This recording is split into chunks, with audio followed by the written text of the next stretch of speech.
Bonjour Charles Decamp. Bonjour Philippe, bonjour à tous. C'est votre journal des médias. Le sommaire du jour, c'est quoi ? On connaît le remplaçant de Marie-Sophie Lacaro au 13h de France 2. On connaît la remplaçante du remplaçant de Marie-Sophie Lacaro au 13h de France 2. Danse avec les stars recrute chez Koh-Lanta et Facebook menace de quitter l'Europe. Mais d'abord, on commence par les audiences. Qu'est-ce que les Français ont regardé hier soir à la télévision ? C'est France 2 qui est première avec sa nouvelle série française Laetitia, inspirée de l'affaire Laetitia Perret. Les 2 premiers épisodes ont été suivis par 3,7 millions de curieux, soit 16,8% du public. C'est M6 qui a pris la 2e place des audiences avec la suite de L'amour est dans le pré saison 15. L'émission a fédéré en moyenne 3,2 millions de téléspectateurs, soit 15,3% du public. TF1 se classe 3e avec la suite de Clem. Les épisodes 3 et 4 de la saison 10 ont permis à la Une de rassembler 2,8 millions de personnes pour une part d'audience de 13,4%. Sur les femmes de moins de 50 ans, TF1 pointe à 22,4%, c'est 0,1 point de plus que M6 qui est donc juste derrière. Culture Média. Et on commence ce journal des médias par la suite et peut-être la fin du feuilleton Pernaut. Voilà, on voit qu'on est en 2020, les épisodes et les rebondissements se suivent à un rythme effréné. Mardi dernier, Jean-Pierre Pernaut annonce son départ du 13h de TF1 en décembre prochain. Jeudi, donc 2 jours plus tard, on apprend que c'est Marie-Sophie Lacaro qui lui succédera et qu'elle quitte donc le 13h de France 2. Suite de l'histoire ce mardi avec l'officialisation du nom de son remplaçant et donc de son futur concurrent. Le 4 janvier, c'est Julien Bugier qui prendra les rênes du journal de la mi-journée de la chaîne publique, soit le même jour que les premiers pas de Marie-Sophie Lacaro sur TF1. Et ça faisait 9 ans que Julien Bugier était le joker de France 2. Oui, on avait fini par se dire qu'il resterait toujours joker, mais son heure est enfin arrivée. C'était en 2011 que France 2 est venu le chercher. Julien Bugier était alors sur iTélé, depuis devenu CNews. France 2 était allé le chercher pour devenir le joker de David Pujadas et de Laurent Delahousse, puis d'Anne-Sophie Lapix, pour le faire patienter, parce que les jokers, on sait que ça s'impatiente de temps en temps. La chaîne publique lui avait aussi confié un magazine hebdomadaire, Tout compte fait, et l'animation d'émissions de débat lors de soirées spéciales.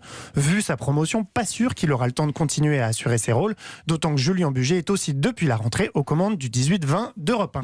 Et si Julien Bugier arrive en janvier, qui alors va présenter le 13h de France 2 jusque-là ? Ce sera Nathanaël de Rinxin. La chaîne n'a pas encore communiqué là-dessus, mais vendredi, pour prendre la relève au pied levé de Marie-Sophie Lacaro, France 2 a fait appel à lui et il restera aux commandes du 13h jusqu'aux fêtes de fin d'année. C'est une information Culture Média.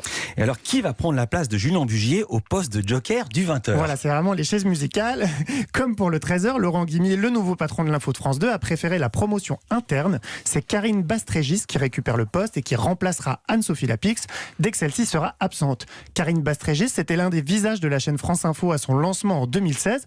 Puis elle a intégré l'équipe de Télématin en 2019, où elle assure toujours les journaux. Elle a aussi assez récemment fait ses premiers pas de joker au 13h de France 2, c'était en juin dernier. Et c'est aussi un visage de la diversité cher à Delphine Ernotte, la présidente de France Télévisions.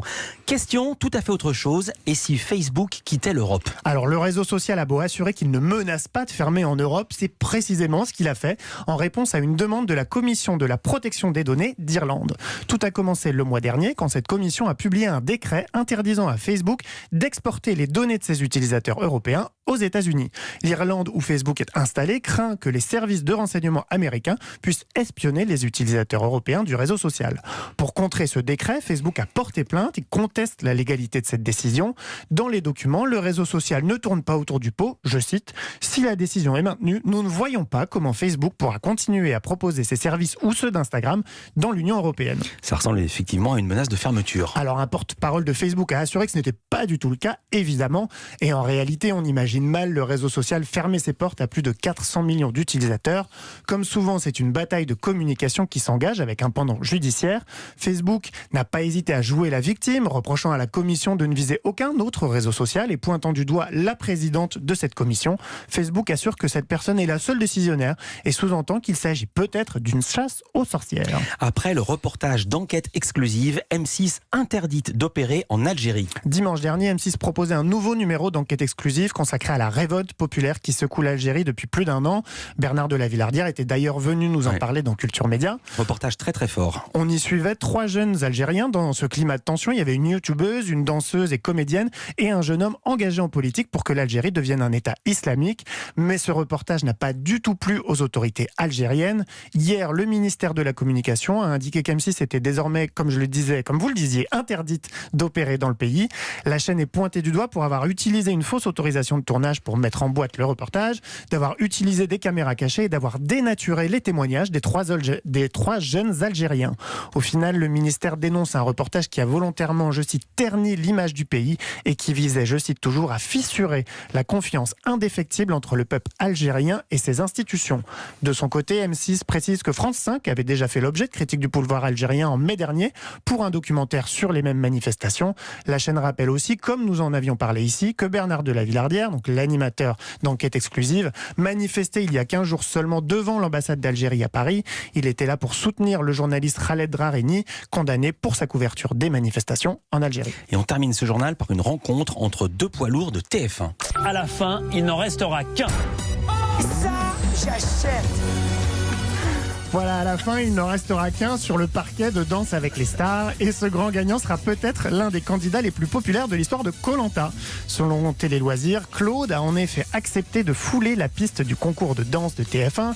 Claude, je le rappelle, pour ceux qui ne le sauraient pas, a participé à 3 éditions de Koh-Lanta entre 2010 et 2020, dont la plus récente, Koh-Lanta l'île des héros. Vous vous en souvenez, le confinement avait significativement boosté les audiences du jeu d'aventure de TF1 et des millions de téléspectateurs avaient donc découvert ou redécouvert Claude.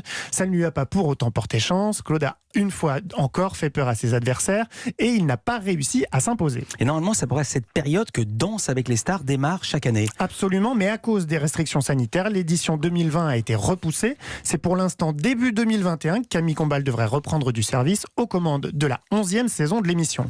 TF1 a donc encore un peu de temps pour avancer sur le casting. Outre Claude, on sait déjà que Vaimalama Chavez, Miss France 2019, sera elle aussi de la partie. Merci beaucoup Charles Decamp. À demain pour un nouveau journal des médias.